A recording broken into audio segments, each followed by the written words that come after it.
आष्टी तालुक्यातील कडा धामणगाव रस्त्यावरील रेल्वे उड्डाणपूल कामास नुकतीच रेल्वे बांधकाम विभागानं परवानगी दिल्यानं कडा येथील रेल्वे उड्डाणपुलाचा मार्ग मोकळा झालाय। निविदा मंजूर झाल्यानंतर या पुलाच्या कामास सुरुवात होणार असून येत्या 1.5 वर्षात सदरील पूल पूर्ण केला जाणार आहे। नगर बीड परळी रेल्वे मार्गावरील कडा येथे कडा धामणगाव रस्त्यावर रेल्वे क्रॉसिंग आहे। या ठिकाणी रेल्वे मार्ग ओलांडण्यासाठी उड्डाणपूल आवश्यक असताना वळण रस्ता तयार करण्यात आलेला होता। साधारण 800 मीटर लांबीच्या या वळण रस्त्यामुळे लोकांची गैरसोय वाढली।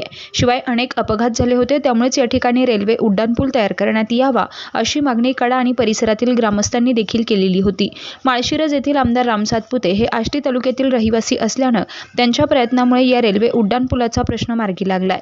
गतवर्षी शासनाच्या अंदाजपत्रकामध्ये आमदार राम सातपुते यांनी केलेल्या मागणीचा समावेश होऊन या रेल्वे उड्डाणपुलासाठी 50 कोटी रुपयांचा निधी मंजूर झाला होता। मात्र वर्ष सरले तरी उड्डाणपुलाच्या कामास सुरुवात झाली नव्हती। या रेल्वेच्या बांधकाम विभागाच्या तांत्रिक मान्यता आणि परवानगी अभावी या पुलाचं काम सुरू होत नव्हतं। अखेर 20 जून रोजी रेल्वे बांधकाम विभागानं या उड्डाणपुलास परवानगीचं पत्र दिल्यानं या पुलाचं काम आता मार्गी लागणार आहे। दरम्यान रेल्वे उड्डाणपुलाच्या कामाचा तांत्रिक आराखडा तयार असून आता त्याची निविदा प्रसिद्ध होईल। निविदा मंजूर झाल्यानंतर कामास सुरुवात होईल। या कामाचा कालावधी किमान 1.5 वर्षाचा असणार आहे।